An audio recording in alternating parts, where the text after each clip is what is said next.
Para você que gosta de automobilismo, tá no ar mais uma edição do Primeiro Stint. Hoje eu tenho ao meu lado o jornalista especializado Alexander Grunwald.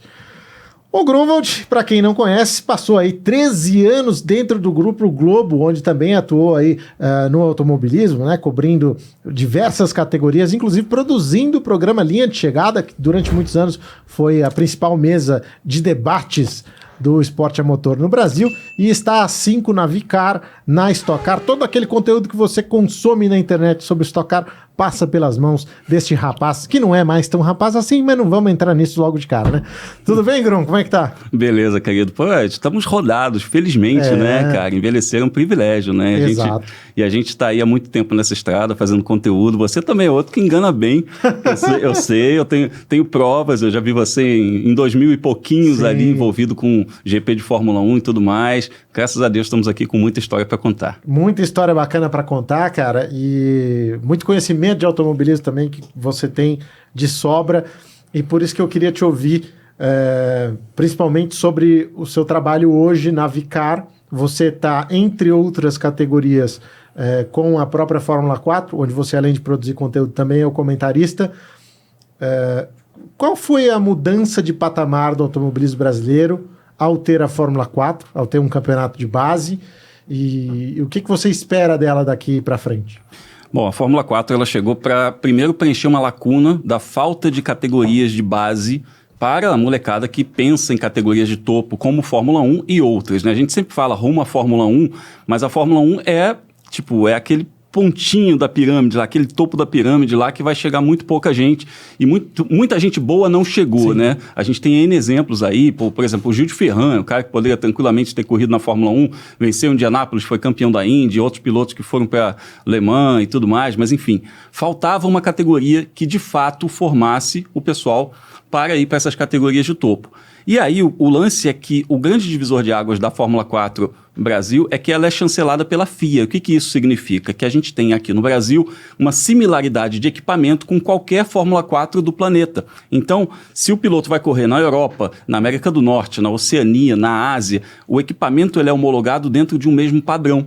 E as categorias de base mais recentes que nós tivemos no Brasil antes da Fórmula 4, elas não tinham exatamente essa configuração, esse padrão FIA. Então, o piloto saía daqui e ele meio que começava tudo de novo quando ele ia para a Europa ou para os Estados Unidos, enfim. Era meio que recomeçar a caminhada. Hoje, o piloto que sai daqui, ele já pode andar bem lá fora porque ele já conhece o equipamento. Isso é fundamental. Então, a gente vê, por exemplo, o Pedro Clerot, que foi o primeiro campeão Sim. da Fórmula 4, já chegou ganhando corrida lá na Espanha. Significa, então, que o piloto, ele, além de ter esse background técnico também, né, já dá aquela coisa do psicológico, né? Porque o automobilismo ele é muito sobre confiança também, o quanto você se sente à vontade de exercer a sua capacidade. Então, o piloto, quando ele está mais confiante, cara, ajuda muito no processo. E também vale pontos para superlicença, né? Tem Sim. isso. O nosso campeonato tem a mesma validade de qualquer outro campeonato de Fórmula 4 do mundo. Sim, tem cerca de 15 campeonatos no mundo, né? Entre nacionais e regionais, e o campeão leva 12 pontos nessa conta da superlicença, que são necessários 40 para o piloto ingressar na Fórmula 1.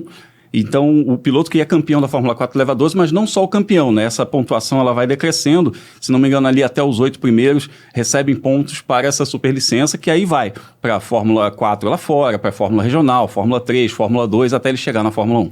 E como é que você se sentiu quando você soube que você ia ser a voz, por assim dizer, da Fórmula 4 aqui no Brasil, ao lado do Osiris Júnior, enfim, do Bruno Vicária? Como é que você recebeu essa notícia? Porque também é uma responsabilidade grande, né? Você está falando de carreiras ali e falando na televisão, e se você bater lá o carimbão que o cara errou ou que fez uma bobagem, aquele carimbo demora a sair. Como é que você recebeu isso? Ser o comentarista da Fórmula 4 foi meio que um processo natural, porque eu sou o responsável por criar o storytelling da categoria. Então, quando a Fórmula 4 oficialmente foi anunciada, que ela chegaria ao Brasil e tudo mais, a gente já começou um trabalho, desenvolveu um trabalho nas redes sociais da categoria e no canal do YouTube também, para apresentar a Fórmula 4 para o público brasileiro, porque ele não tinha uma Fórmula 4 no Brasil, né? Quem acompanha automobilismo assim mais de perto já sabia como é que funcionava, mas para o público brasileiro era uma novidade. Então a gente criou realmente assim, uma narrativa que falasse muito da categoria, do entendimento, do rumo à Fórmula 1, pontuação de superlicença, falar da questão do chancelamento da FIA, mostrou o carro, explicou o aspecto técnico, tudo. E antes da primeira largada da história da Fórmula 4 Brasil, nós já éramos o YouTube e o Instagram de Fórmula 4 mais seguidos do mundo. Que legal, cara. Então, esse processo foi muito natural. Então, quando eu sentei na cabine, coloquei o meu fone ali para ser o comentarista, era meio que uma história que eu estava continuando a contar. Né? Não foi necessariamente uma surpresa. Foi meio em cima da hora, né? Na coisa de chegar a fazer e tal. Mas a história, a narrativa que a gente estava contando foi muito natural.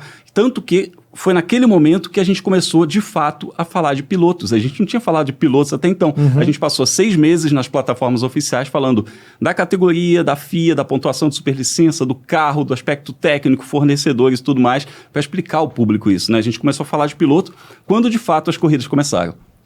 Bom, você falou de todo o seu período lá na Globo também, né? Eu mencionei aqui o seu período de 13 anos na Globo, que te preparou muito para o que você tem hoje, porque afinal de contas, nada mais é do que também produzir conteúdo, também ser atrativo, também levar informação. Mas eu queria entender um pouco melhor esse período que você teve lá e queria que você dividisse isso com o pessoal também. Como é que foi passar esses 13 anos aí no Grupo Globo e principalmente a produção do Linha de Chegada? Bom, para começar, que o pessoal que me acompanha em rede social já deve ter ouvido essa história bastante, mas assim, eu fui um estagiário velho, né? Eu fui o cara que chegou com 30 anos de idade para estagiar. Eu ia chegar nisso também, mas pode mandar ver. E aí, esse processo foi um negócio que foi justamente por uma mudança de carreira, que eu era publicitário, eu quis me tornar jornalista pelo automobilismo, não necessariamente pelo jornalismo, né? Eu queria começar a trabalhar com automobilismo. E aí, quando eu entrei na Globo, foi uma coisa muito consciente do... Você tinha quantos anos? Eu tinha 29 quando eu passei no processo de estágio e 31 quando eu fui contratado. Então, eu tava ali para fazer 30 anos quando... Você se identifica com aquele filme O Senhor Estagiário. Sou próprio. Eu fui no cinema, eu adorei, eu me identifiquei muita coisa. Aquela coisa de ele olhar e falar assim, ai, tá, vamos fazer isso de novo.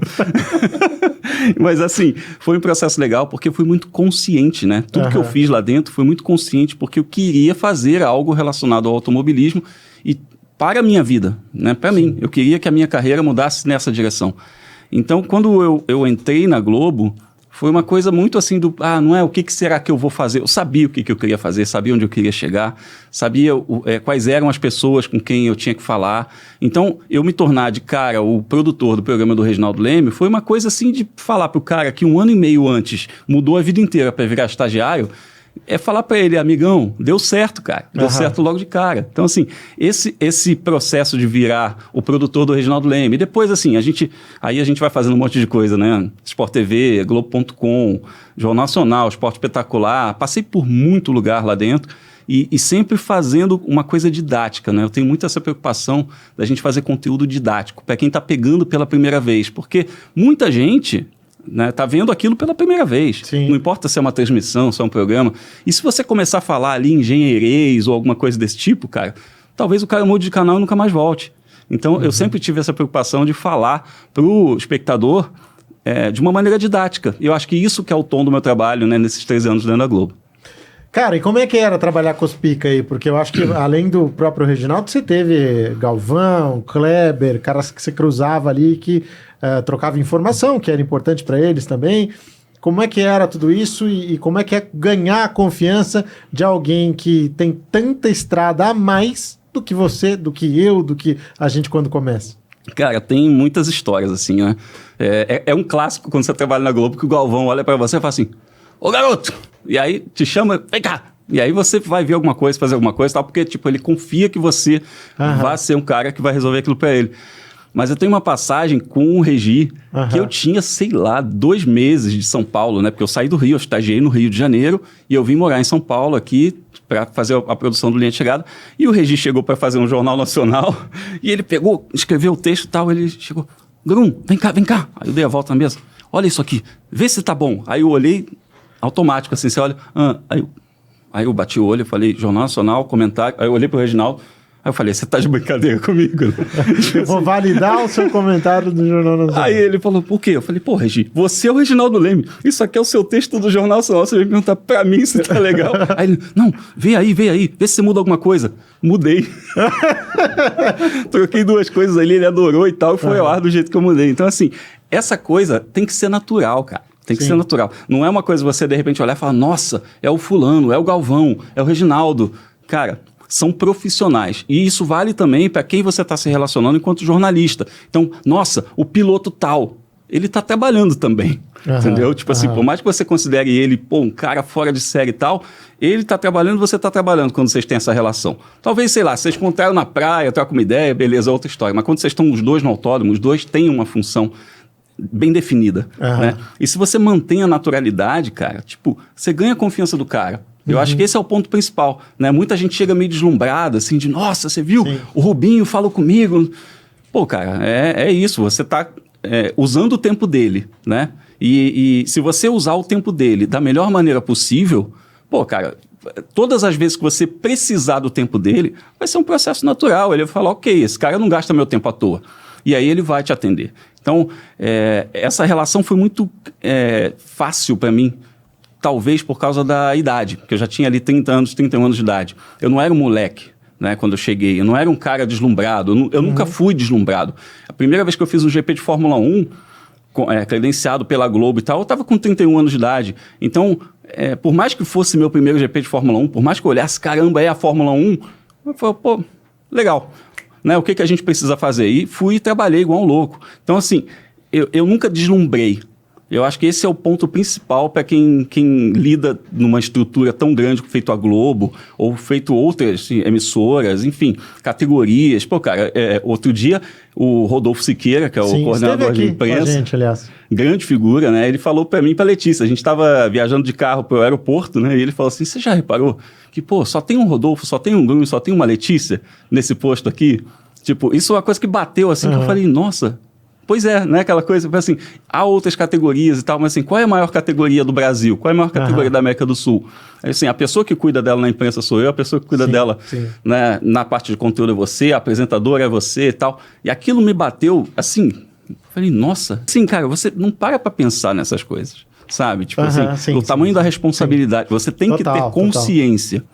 Mas se você parar para pensar muito, você não faz. Tem que ser natural, tem que ser orgânico. Seu trabalho tem que ser fluido, né? E eu acho que esse é o segredo do sucesso para a gente estar aí até hoje. Bom, falando em segredo do sucesso, qual foi o material mais legal que você produziu assim na sua vida que você falou, caramba, isso aqui é portfólio mesmo, que você fala, ou uma entrevista, ou enfim. Nossa, cara, tem tanta coisa, assim, tem tanta coisa. A gente faz tanta coisa que é insignificante para o grande público, que para a gente tem muito significado, né? Sim. Mas, assim, eu vou te falar que tem 2 momentos, assim, que eu acho bem legais na minha vida. Um foi a minha primeira entrada ao vivo na TV. Porque eu não fui um cara formado para ser um cara de vídeo. Eu era um cara formado para ser produtor, diretor, enfim, era um cara de backstage. Embora o estagiário, o programa que você participou, exigisse que você cumprisse todas as etapas, né? Sim, uma das etapas é um teste de vídeo que você chega lá, você senta no estúdio lá do jornal local, lá no meu caso era o RJTV, eles davam um texto que você nunca viu e um teleprompter e todas aquelas luzes e assim... até porque isso é o jornalismo, você tá aqui, de repente cai uma bomba do outro lado da rua, você entrou ao vivo. E é a chance de você derreter. Se você derretesse ali, obrigado, tchau, até a próxima. E você não derreteu, então vai para a próxima fase. Mas assim, cara, a minha primeira entrada ao vivo foi um negócio muito forte, porque eu tinha feito, assim, trocentos projetos, assim. E se a gente fizer um programa desse jeito, se a gente tiver um quadro assim, e se fizer tal coisa... E as coisas nunca passavam assim. Era sempre, porque a chefia era no Rio, e aí São Paulo não aprovava, ou porque não tinha orçamento, ou porque o automobilismo não tem o mesmo público do futebol, aí não vai ter grade. Aí de repente, foi assim... Pô, você entra ao vivo? Entra ao vivo. E eu entrei ao vivo, minha estreia no vídeo foi entrar ao vivo 10 minutos com o campeão da Stock Car. Então, assim, com o campeão em exercício da Stock Car, que era o Felipe Fraga. Então, isso para mim foi um negócio muito forte, assim, né? Para mim foi um marco, né? Agora, falar uma coisa que eu me orgulho de ter feito, isso eu volto também para 2017, quando o Ray Caldato venceu aquele concurso para desenhar o capacete do Lewis Hamilton. E aí eu comecei a conversar com o Ray em fevereiro, o concurso foi janeiro para fevereiro, comecei a conversar com ele em fevereiro, e a gente começou a trocar ideia para a gente desenhar um jornal nacional. Então foi um processo em que... Uma matéria no JN sobre... Uma matéria sobre o brasileiro que desenhou o capacete do Lewis Hamilton, que estava para conquistar seu 4º título mundial. Estamos falando de fevereiro, a corrida geralmente é novembro. E aí a gente foi, um processo aí, cara, foi meses até chegar no ponto, e a gente, no dia, ainda dependia de uma coisa para a matéria ir ao ar, que era o horário que ele ia se encontrar com o Hamilton, porque ele ia ganhar um capacete do Hamilton, né? E ele, recebendo esse capacete, eu tinha o final da matéria, que a gente gravou tudo. Mariana Becker veio para o Brasil 2 semanas antes, a gente foi lá no estúdio do Cid Mosca, no ateliê, gravou com o Alan, fez uma matéria super extensa, e essa matéria ficou no que a gente chama de by, né, no stand-by, até 15 minutos antes do jornal começar. Porque, precisava daquele ganho finale, né? E o Hamilton foi receber o Raí, que foi uma classificação que o Hamilton bateu, largou lá de último. E o Hamilton foi receber o Raí já às 5h30, quase 6 horas da tarde, né? Para dar o capacete, para agradecer e tudo mais. Eu saí correndo com aquele material, gerei o material, fiz a entrevista com o Raí depois do encontro e tal. E o material foi para o Jornal Nacional e encerrou o Jornal Nacional de um sábado de GP do Brasil de Fórmula 1. Aquilo foi um negócio, para mim, que deu... Mas assim, uma realização no sentido de, cara, você planejou e foi executado daquele jeito. Não é uma coisa de um presente que caiu do céu. Foi uma execução que levou meses, um planejamento que levou meses e que eu consegui fazer do jeito que eu queria. E chegou lá, no final, no dia, né? E sabadão do Jornal Nacional, encerramento, com uma matéria, com a minha assinatura de produção, falando de um brasileiro que desenhou o capacete do maior piloto da atualidade. Pô, é marcante, especialmente porque essa matéria do sábado, ela é muito importante, né? Ela que chama a audiência para a corrida do domingo e bacana que ela tenha sido produzida por você, tenha passado pela tua mão e tenha ficado tão boa. Eu lembro realmente desse encontro e desse material. No seu período também de Globo, a gente fez algumas coisas juntos. Uma delas foi uma viagem lá para Brands Hatch, para cobrir a final da Fórmula 3. Lembra disso? Eu lembro muito bem, em 2010. Foi divertido. E o campeão dessa temporada da Fórmula 3 foi Jean-Éric Vergne, que era do programa da Red Bull, né, e foi campeão antecipado. Né? O título não foi decidido lá, mas a gente tinha 4 brasileiros no grid. Né? O Felipe Nasser, o Lucas Forest, o Adriano Buzaide... Gabriel Dias. E o Gabriel Dias, exatamente. Né? E foi legal pra caramba, cara. 4 meninos assim que, foram ótimos com a gente e tal. E foi uma viagem super legal, porque não foi minha primeira viagem para o exterior a trabalho. A minha primeira foi em Monza, em 2008, que foi um negócio mágico também. Mas assim... Um templo do automobilismo. Um templo. Mas tinha um negócio legal, porque Brands Hatch é a primeira corrida, assim, que eu me lembro de ter conscientemente visto... foi o GP da Inglaterra de 1986, que foi em Brands Hatch. Então tinha uma coisa meio assim, sabe, de icônica na cabeça, aquela pista que nunca mais recebeu um GP de Fórmula 1 e tal. E aí eu fui parar em Brands Hatch, cara. E quando a gente fez o track walk com os meninos, eu comentei isso com você. Eu falei, cara, eu me lembro de conscientemente ter visto uma corrida de Fórmula 1 que foi aqui. Então isso também teve um significado para mim muito bacana. Foi muito legal. E o extra pista daquele fim de semana foi maravilhoso também, né? A gente teve uma festa de encerramento, né, em que todos os pilotos foram, tal, em que houve uma premiação, e tinha um detalhe, né, os pilotos tinham de eleger eles, cada um por voto ali do próprio piloto, o destaque do ano. E aí vocês sabem como é que é piloto, né? Competitivo, tal, os caras foram lá e fizeram a votação. O premiado do dia foi o Aderli Fong. Malaio. Ou chinês, não sei. Posso até pesquisar aqui na hora mesmo, não tem problema nenhum. Mas era completamente aleatório, né? Aleatório, que tinha feito uma temporada horrível, como era de se esperar. E quando ele recebe o prêmio, a família comemora. E ele lá sem entender vai subir no pódio para receber o prêmio. E a família realmente acreditando naquilo, né? E eu acho que isso foi mais cruel, né? Tipo, a família acreditou que ele estava recebendo o reconhecimento dos colegas, né? E essa festa foi muito engraçada, porque eu me lembro assim, era o seguinte, era um caminhão motorhome que tinha uma lona, assim, como uma extensão. Então a festa era basicamente ali naquela extensão, naquela lona. E começou a chover canivete suíço aberto, cara. O negócio começou a chover muito, muito, muito. Não que na Inglaterra não chova, mas começou a chover muito. Então ficou todo mundo meio que apertado naquele espaço ali, né? E o pessoal... Ele é de Hong Kong. Hong Kong, tá vendo? A gente tem... Aqui trabalhamos com informação. Exato. E a gente ficou ali no meio, e a gente chegou, cara, brasileiro, né? A gente chegou umas 9 horas, 15 para as 9, por aí. Porque a gente foi no hotel, tomou banho e tal, voltou. Quando a gente chegou, a pista de dança ali, improvisada, já tava um fuzuê e os caras já estavam muito mamados, muito. Mas não... E eu olhei assim... nível gravíssimo. E eu olhei e falei, a gente errou o fuso, o que houve aqui? Porque parece que era 1 da manhã. Né? E a gente caindo no chão e tal, os pilotos... Carregando de cavalinho. Um piloto carregando outro de cavalinho. A gente olhou e falou, o que é isso, cara? Tipo, que maluquice, né? E aí a gente foi pegar um negócio lá, pega uma cerveja no bar, né? Aí a moça reconhece o sotaque, Brasil. Aí começou a dar coisa pra gente. Sem os tickets. Sem ticket. Então, cara, foi muito engraçado. Então, assim, esse foi o highlight pra mim do fim de semana, que foi muito legal.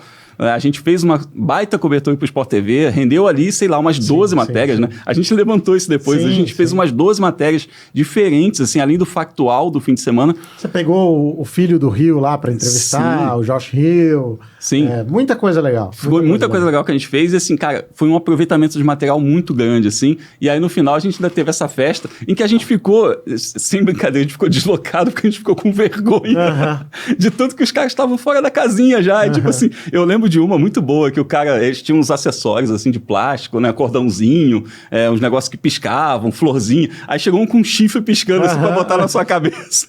Aí esse aqui para o braço do cara e fala assim, amigão, da onde eu venho, você não escolhe usar isso. É verdade. Aquilo foi antológico. Tinha o Flamingo também, que tinha uma moça com o Flamingo e assim brincou 2, 3, 4 vezes. Eu já não aguentava mais ela me enchendo o saco com aquele Flamingo, deu uma mordida no Flamingo, explodiu o Flamingo, ela com o Flamingo na mão. Assim. O Flamingo inflável, desse de piscina. Enfim, causamos. Agora, também lá na saída foi engraçado porque a gente estava do lado do hotel. Assim, o circuito de Brands Hatch tem um hotel do lado onde a gente estava hospedado. Só que a gente estava de carro e a gente precisava sair. Até porque chovia horrores, né? Chovia horrores. Aí a gente entrou no carro e aí eu comecei a dirigir em direção à saída do autódromo. Chego na saída do autódromo, uma cancela e uma cabine sem ninguém mais. Falei, puta merda, era só o que faltava, né? Não vamos conseguir sair do autódromo. Aí saímos para ver se procurava algum segurança. Rodamos uns 15 minutos. Rodamos uns 15 minutos até achar alguém. Falei, não é possível, vamos voltar lá na cabine, que talvez alguém já tenha voltado. A gente foi até a cabine de novo, ela estava vazia ainda. Só que com um detalhe, dessa vez eu cheguei mais perto da catraca. Era automática? Ela viu e vamos embora. Podíamos ter ido embora 15 minutos mais cedo. Mas enfim... Não teríamos uma boa história para contar. Não teríamos uma boa história para contar. Grandes experiências, um grande momento, cara. E bom, como você disse, rendeu material muito legal pro Linha de Chegada, que foi o programa que você produziu durante tanto tempo.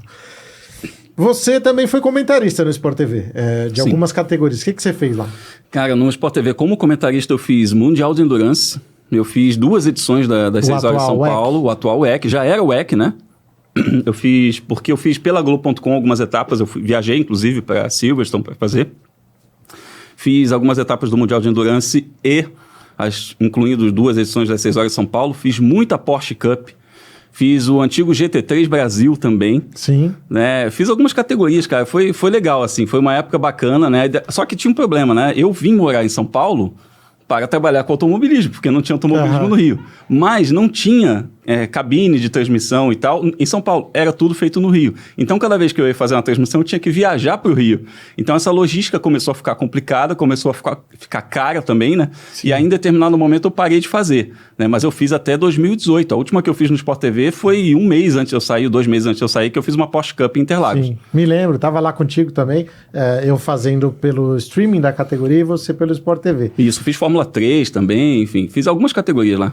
Muito legal, cara, muito legal. E te deu uma base boa hoje para cumprir o que você cumpre também. Vamos falar um pouquinho de Fórmula 1? Bora. Cara, Sprint Race, esse é o grande tema aí que tá todo mundo discutindo, especialmente porque é dos Estados Unidos, não foi lá essas coisas, algumas realmente não pegam. O que você acha da Sprint Race e tem salvação ou vai ser sempre um negócio assim que sem pé nem cabeça? Sprint Race, a mesma opinião que eu tenho sobre DRS, uma porcaria. Detesto. Assim, vou te falar muito sinceramente. O GP de Fórmula 1, ele é um negócio que tem uma aura que está sendo corrompido, inclusive, pelo excesso de corrida. Então, hoje, você ter 20 e poucas corridas, você fala, cara, eu perdi essa aqui. Ah, mas tudo bem, semana que vem tem outra. Sabe? A gente cresceu de um jeito que eram 16 no ano, E, putz, você esperava 2 semanas, 3 semanas, e aí chegava aquele grande momento. Às vezes você não tinha informação nenhuma, você ligava ali no grid de largada, sabe? Era uma expectativa diferente. Hoje você consome informação o tempo inteiro, e eu acredito que essa necessidade de consumir informação o tempo inteiro fez com que os dirigentes da Fórmula 1 e também da MotoGP optassem por ter consumo o tempo todo, de ter alguma coisa para ser consumido o tempo todo. Então colocaram o Sprint Race. Na MotoGP foi mais radical ainda, né, que eles colocaram em todas as corridas. Sim. E isso tem um impacto muito grande, né? O grid não está completo desde o início da temporada, porque tem um piloto que se machucou na primeira corrida, outro que se machucou na segunda, e assim vai. E a sprint está causando uma série de lesões, porque é uma corrida mais pauleira, né? E vários pilotos estão faltando várias corridas. Isso também está tendo um impacto econômico no campeonato, um impacto de audiência no campeonato. E a Fórmula 1, ela tem um formato que não dá para desengessar muito. Então, o que acontece? As equipes encaram a sprint como sendo meio que o primeiro stint. Muito obrigado. De um GP. Tá Propaganda feita. Cat Cleans? Não caiu, dessa vez não caiu, tudo bem. Mas assim, elas encaram como se fosse um turno, sabe? Uma coisa, não é uma prova em si, que eles vão, tem um resultado, que tem alguma coisa, porque não vale nada, tipo, vale ponto, sim. Ok. Tô falando assim, no sentido de não ser um GP. O cara que vai lá pro tudo ou nada, para vencer um GP, e hoje em dia nem isso a gente vê mais. O piloto não... Eles ficam naquelas, vamos pensar nos pontos, vamos minimizar danos e tudo mais. Os caras não vão para cima. E sabendo que tem uma corrida no dia seguinte, que é a corrida que vale mesmo, aí que os caras tiram. Você viu o Verstappen com o Leclerc lá. O Verstappen empurrou ele até depois da linha vermelha. Cara, o Leclerc falou, beleza, tipo, vou fazer o quê? Vou aqui quebrar o carro, amanhã, de repente, eu tenho que largar lá de trás, largar do box, amanhã eu tô na pole. Tá, vai, passa. Tipo, sabe? É uma coisa meio sem apelo. Talvez pro pessoal que esteja no autódromo, valha como um entretenimento nesse sentido, de falar, pô, eu tô aqui, só ia ter treino, né? Vai ter uma ação. Mas o treino vale alguma coisa também. Eu já vi qualifies sensacionais em autódromo. Eu lembro bem de em 2009, em Interlagos, que choveu pra caramba e foi paralisado várias vezes. 3 horas de ficou 3 horas. Aí ficou eu, você, Cássio e Rodrigo França. Cássio Costa, Rodrigo França, eu e você. A gente se alojou num HC lá de um patrocinador pra pegar um ranguinho e tal. De repente começou a cair o mundo e a gente vendo aquele qualify e o negócio tenso. No final, o Rubinho fez aquela pole position, foi sensacional. Cara, tem sua emoção também, vale alguma coisa também. Eu não curto a sprint, assim, eu acho que a Fórmula 1, ela se engessou em alguns aspectos de uma maneira que ela precisa desses artifícios. Então, seja a asa móvel, seja a sprint, ela não consegue mais ser aquele pure drive, pure racing, nunca mais. Sabe? Eu acho que nunca mais, é um processo irreversível. Os caras hoje olham para a estratégia, o piloto fala, pô, acho que é melhor pneu macio. Ok, vamos para pneus duros. E um abraço para você, você não apita nada. Sabe? Isso é ruim, cara. Sim, é uma coisa... Tirou o protagonismo do piloto enquanto tomador de decisão, deixou a coisa previsível para o público. Hoje o carro não quebra mais, os caras monitoram tudo, sim, com tanto sensor, tanta coisa, que um grande atrativo que a gente tinha nos anos 80, até um pouco nos 90, era o líder do nada pode quebrar. Né? Sim, tá lá, o cara, tá dominando o campeonato, explode motor. Hoje não explode mais nada. Tipo, os caras ficam naquela de, tá um superaquecimento aqui. A corrida que a Red Bull perdeu, ela perdeu na pista, ela não quebrou. Sim. Que é o que a gente esperava que pudesse acontecer. Sim, e mesmo assim, a previsibilidade do campeonato, num campeonato em que os carros não quebram, você pega a relação de forças e fala, vai dar isso aqui. Então, não por acaso que o Verstappen chegou a 15 vitórias no ano. Ele é o cara que está na equipe dominante e é o número 1 daquela equipe. Cara, tipo assim, se der um meteoro, esse cara não vai ganhar a corrida, entendeu? É muito previsível isso. E aí eu trago outra pergunta para você. A Liberty, quando assumiu a Fórmula 1, ela assumiu no meio de um domínio da Mercedes. E particularmente um domínio do Hamilton. A Liberty vai ter essa paciência também com o Verstappen e Red Bull? Será que a Liberty não vai enjoar já também e falar, pô, cara, nosso produto não tá... Já enjoou. Já enjoou, sacou? Então, assim, para eles também não é negócio, sabe? Então, não adianta você criar mais um produto, vai ter mais uma corrida, tem asa móvel, então tem mais ultrapassagem. É fake, cara, é fake. A Liberty é uma empresa de capital aberto, não, ela precisa de número. Ela precisa, cresceu tanto esse ano, foi para isso aqui, foi para lá. Eu acho que é natural que ela se canse e busque alternativa, mas talvez seja pior.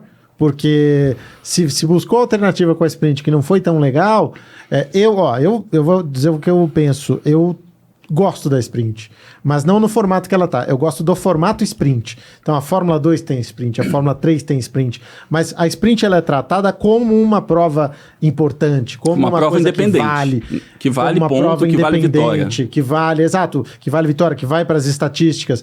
Eu acho que não dá para você fazer uma corrida e já anunciar ela não é importante. Não, ou você faz ou você não faz. Então eu acho que isso seria um formato interessante, talvez, para a Fórmula 1 avaliar.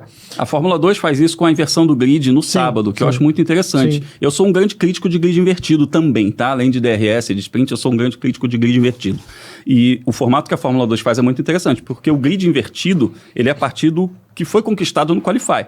Então, essa posição de Qualify vale para o domingo, para a corrida grande, digamos assim. E aí, no sábado, eles fazem uma corrida sprint com o grid invertido dos 10 primeiros. Mas não é aquele negócio de o cara se deu mal, ele escala, de repente ele consegue uma coisa para a corrida 2. Não. A corrida 2 já é no sábado, né? Sim, então, sim. Ele já resolve ali, ó. Se você é um azarão, aposta aqui, porque o que vale mesmo é no domingo. Isso, exato. E para mim, acho que funciona muito bem. Agora, você tem expectativa para o ano que vem de que as coisas melhorem? Porque, por exemplo, nesse fim de semana dos Estados Unidos, a Mercedes apresentou uma melhora no carro que permitiu ali que ela andasse um pouco mais próxima das outras equipes e principalmente voltasse a briga ali com a McLaren. Você acredita que o ano que vem a gente pode ter um campeonato mais disputado do que a gente teve esse ano? Ou a manutenção do regulamento, na verdade, é pior do que uma troca? A manutenção do regulamento é pior do que uma troca, com certeza, porque mantém os projetos em longo prazo.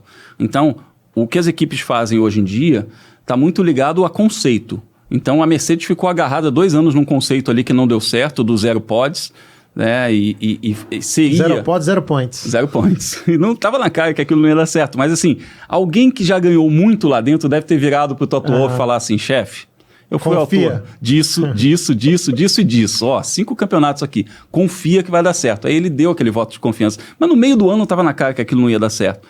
E eles ficaram agarrados 2 anos naquilo. Então, a Fórmula 1 tem muito essa coisa também. Eles se prendem no conceito e eles vão com esse conceito por muito tempo, né? E esse regulamento agora, que vai até 2025, né? Esse atual regulamento. Ninguém vai fazer uma grande ruptura pensando em 1 ano ou 2 anos ali. Talvez ali muda um pouco o conceito de assoalho, de aerodinâmica, mas não é uma coisa assim brutal, né? As equipes já estão pensando em 2026, já estão de olho no que vai ser feito, já tem grupos de trabalho pensando no novo regulamento. Então, assim, já está com aquela atenção meio olho no peixe, outro no gato. Então, eu acho que dificilmente a Red Bull deixa de ser o time dominante até o fim de 2025. Bom, e isso vai colocar as coisas numa perspectiva muito difícil, porque se a Red Bull vai ser a equipe dominante, o Max Verstappen vai ser o piloto dominante. Existe alguém no grid que você acha que se fosse colocado ali, primeiro, seria sustentável, né? Não dá pra gente dizer, não, vai, o Hamilton, vai, não sei, acho que aí já não é sustentável. É um cenário improvável demais. Exato, eu acho que a coisa explodiria no meio ali. Alguém que fosse colocado ali, que fosse um ambiente sustentável e que desse disputa, Rosberg, Hamilton, assim como a gente viu o próprio Vettel com o Weber, olha aí, estamos falando de caras de níveis muito diferentes, mas que tiveram ali um tempero extra, alguma capacidade ali de brigar. Tudo isso começa por equipe querendo ou não. Então, por exemplo, a Red Bull teve lá o Weber e Vettel, só que era uma fase em que o Vettel estava em maturação e o Weber era um piloto mais experiente que tinha, sim, chance de ganhar o campeonato. No momento em que o Vettel virou um piloto maduro, virou um piloto capaz e foi campeão meio circunstancialmente ali em 2010, mas em 2011 ele já foi dominante. Então, assim, a Red Bull já se virou para o Vettel inteira, porque era o piloto que eles tinham criado, que eles tinham desenvolvido. E quando eles tinham Verstappen e Daniel Ricciardo no mesmo time, eles tinham essa questão da igualdade também, e o Verstappen se desenvolvendo. Tanto que o Ricciardo sai da Red Bull porque ele percebeu que ele ficaria em segundo plano. Enquanto o Ricciardo estava lá, o Verstappen não tinha zona de conforto. E isso fazia ele ser aquele Verstappen que a gente tanto criticava, que era o piloto que errava, o piloto que era impulsivo, o piloto que xingava. Eles batiam entre eles e ele era o garoto problema, né? Ele reclamava de todo mundo, ele batia com todo mundo e tudo certo. Quando o Ricciardo saiu, meio que virou zona de conforto e ele ficou assim, filho único, né? A cabeça dele mudou muito. E eles viram que isso funcionou. Falaram, pra que eu vou pressionar esse cara se ele não funciona sob pressão? Eu vou deixar esse cara no melhor dos mundos aqui, né? Com tudo que ele precisar, eu vou dar aqui, como aquele filhinho mimado. Então eu não vejo a Red Bull colocando alguém para disputar com ele. Esse é o ponto número 1. Nem o Norris? Ninguém. Suponhamos que a Red Bull mude de ideia e queira sim um piloto forte para brigar por campeonato. Porque também é o seguinte, você pode colocar um piloto forte do lado, mas fazer a condição ser diferente. Colocar ele como o cara para trabalhar para o primeiro piloto. Eu já vi muitas vezes isso acontecer. Mas assim, suponhamos que a Red Bull queira um piloto 1B, digamos assim, né? Aí tem um trauma disso aí. Melhor não. De Mas assim, eles queiram realmente um piloto que esteja em nível de igualdade de disputar, em nível de igualdade de privilégio, de acesso à informação, de acesso ao equipamento. Hoje, Lando Norris, no meu ver, seria o cara para isso.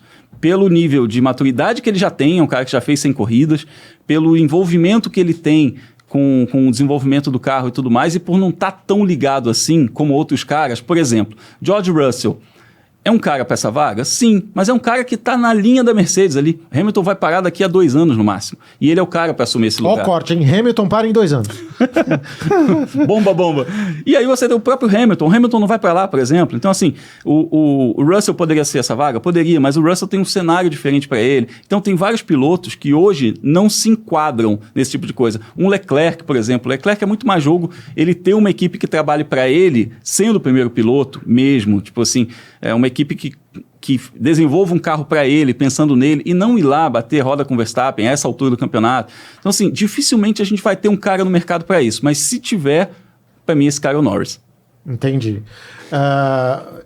Piloto 1B, porque agora também que ele tá lá e tá sofrendo com o Piastri, talvez tenha diminuído o preço da ação do Norris, né? Também acho que aquele cara que era visto como um potencial campeão do mundo, ainda é, claro, ninguém tá dizendo que ele não possa ser, mas acho que impacta um pouquinho. Acho que já dá para pensar mais o Norris como segundo piloto, algo que não seria pensado antigamente, tô certo? Sim, mas o Norris também, ele roeu um pouquinho de osso aí, né? A McLaren deu umas osciladas, né? Ela teve bem em 2020, aí baixou um pouquinho, ganhou uma corrida ali, mas foi aquele altos e baixos, né?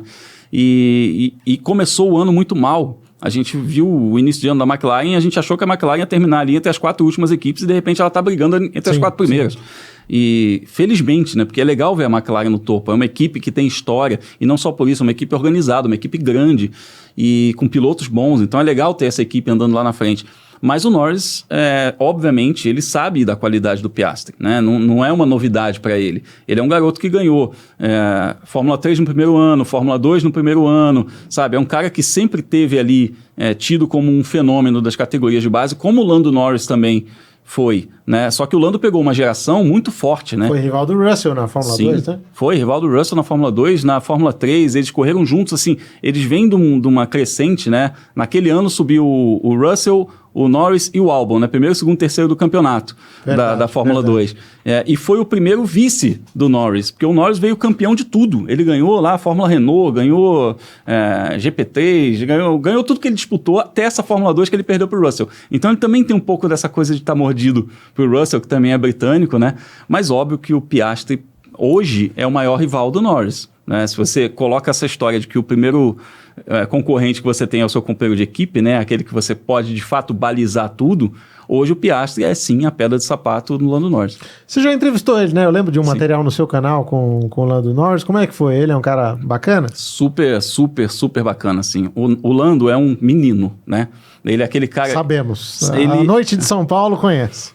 o Lando Norris é um menino daqueles meninos que jogam videogame, sabe? Tem uma risada engraçada. Então, assim, eu conheci o Norris, ele não estava na Fórmula 1 ainda, né? Ele era piloto de teste da McLaren ainda. E eu conversei muito com ele porque ele era amigo do Sete Câmara, e troquei uma ideia com ele e tal. E daí, assim, depois disso que eu entrevistei ele só, né? Quando ele já era piloto da McLaren, titular. E é aquele menino que dá aquela risada, sabe, meio frouxa e tal. E aí quando você vê, fala assim, olha aqui, cara, você tá no pódio da Fórmula 1 e fala assim, parece aquele cara, o João Frango, lembra daquele personagem lá do Tá Dando Ano? Fala assim, o quê? Eu ganhei? Sabe? Que é aquele cara meio que assim, pô, que legal que eu tô aqui e tal. Mas hoje ele já tá ganhando um pouco de maturidade e é legal ver esse processo, assim. Mas o Norris até de 2021, por exemplo, era aquele meninão que fala assim, pô, sai do videogame e vem aqui andar numa corridinha de Fórmula 1, sabe? Era um personagem muito leve. Eu quero ver hoje como é que ele tá, se ele ainda tem essa leveza, porque o grid da Fórmula 1, cara, precisa de gente assim, precisa. Tem muita gente sisuda lá que nem é isso tudo, né? Que é um cara, um cara que ganha tudo, ser sisudo eu já acho ruim, né? O cara que não ganha nada ser sisudo, pelo amor de Deus. Mas assim, os grandes, em geral, eles são simples, né? Sim. Tipo, são caras que eles sabem da capacidade deles e tal, eles têm uma autoconfiança muito grande, mas os gigantes, assim, são caras que, no fundo, são caras de trato simples, são caras que não têm grandes amarras, não têm grandes barreiras. E eu identifiquei isso no Norris menino ainda, né? Tomara que o Norris, se vier a ser um campeão mundial, continue com essa característica, porque é um moleque muito, assim, solto. Eu notei uma queda nesse sentido nele, com essa questão do Piastri lá no Qatar, por exemplo, a entrevista dele foi muito deprê, sabe? Então eu acho que ele realmente precisa tomar cuidado para não perder essa característica dele, enfim, essa alegria que ele mantém e que tenho certeza que também é o que faz ele andar bem lá na Fórmula 1. Agora, um cara que a gente tem debates longos e de textões nos grupos de WhatsApp, eu e você, Charles Leclerc. Então eu queria trazer aqui para a mesa a sua opinião sobre ele. Eu sou um cara que se tiver de comprar o Leclerc, já não compro mais. E não julgo. E eu sei que você ainda compra. Compro. Talvez não pelo mesmo preço, mas compra. Por que você ainda compra? Porque, para mim, o Charles Leclerc, ele é aquele cara que percebeu que ele pode remar o que for, o que sobre-humano, que ele não vai chegar a lugar nenhum na estrutura que ele está hoje. Então, assim, a Ferrari é aquela equipe que, tipo, além de estragar tudo, quando tenta fazer certo, né, ele tenta direcionar de vez em quando e fala, gente, vamos para a estratégia tal coisa está acontecendo, e os caras ignoram ele. Então, assim, essa coisa dele não ser ouvido, né, isso dá uma murchada no Leclerc. Assim, eu vejo o Leclerc murchando nas entrevistas. Você vê o Opening Titles da Fórmula 1, né? O Leclerc tá lá assim já, tipo... segurando a parede. Vai ser mais um ano daqueles, assim, né? E aí, cara... Eu vejo muita gente falando pra mim assim, nossa, você viu que o Sainz, né? O Sainz tá ali dando pau no Leclerc, né? Tá ali, ó, pau a pau. E a minha resposta é sempre essa, o Sainz tá suando sangue, tá dando a vida. Ele tá correndo com a veia saltada. O Leclerc tá correndo daquele jeito assim, cara, vamos cumprir esse ano, não vou conseguir fazer nada aqui dentro e tudo certo. No dia que o Leclerc tiver uma condição de autoconfiança, de falar assim, ó, uma Red Bull da vida, uma Mercedes, enfim, uma coisa que não vai ser, para mim, não vai ser naquele ambiente da Ferrari, que ele está ligado àquele ambiente até 2025, ele assinou por 5 anos. Para mim, não vai ser ali.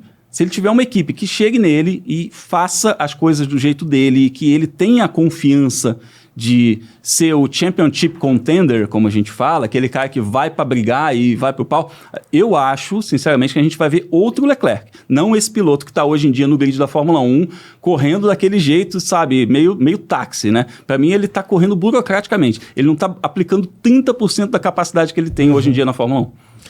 Grum, cara, que legal ter suas opiniões aqui, conhecer um pouquinho da tua história também. Infelizmente o tempo é curto, mas sei também que o teu telefone está salvo aqui, posso te chamar sempre que possível. Há muitos anos, hein? Há muitos anos. Obrigado mesmo pela participação aqui. Valeu, querido. Obrigado. Muito legal estar aqui, trocar ideia com o pessoal. E redes sociais, né? Sigam Fórmula Grum, @Fórmula Grum, com N de novidade no final, que a gente está sempre falando de automobilismo, falando não só das categorias, principais categorias do Brasil, como a Stock Car, a Stock Series, a Fórmula 4, a Turismo Nacional, que eu respondo pelo storytelling delas, mas também, assim, muitas outras categorias do esporte a motor, a gente acompanha muita coisa, né? Graças a Deus, a gente gosta disso. Eu acho que o ponto fundamental é isso. Nunca pode ser só um trabalho, né? Sim, a gente nunca pode ver uma corrida só pensando no aspecto profissional. A gente tem que ter aquele momento em que a gente senta e vê feito um espectador. Essa conexão com a arquibancada a gente nunca pode perder. E felizmente a gente tem isso. É verdade. Obrigado, Grum. Se você tiver alguma dúvida, algum comentário para fazer, deixa aí. A gente vai trocando essa ideia agora, logo depois deste vídeo, tá bom? E não se esqueça também, deixe a sua inscrição no canal. Isso é muito importante, a gente está perseguindo aí os 50 mil inscritos. Deixe o seu like, também é importante. Compartilhe o conteúdo com quem você gosta, com quem você acha que pode se identificar aí com uma ou outra opinião do Grum. Ou que discorde dele para vir aqui xingar também nos comentários, é sempre bem-vindo. Enfim, é isso. Então, queria agradecer vocês também pela audiência e dizer que a gente marca um novo encontro aqui sempre às terças e quintas-feiras, tá bom? Da minha parte, um grande abraço e até a próxima. Tchau!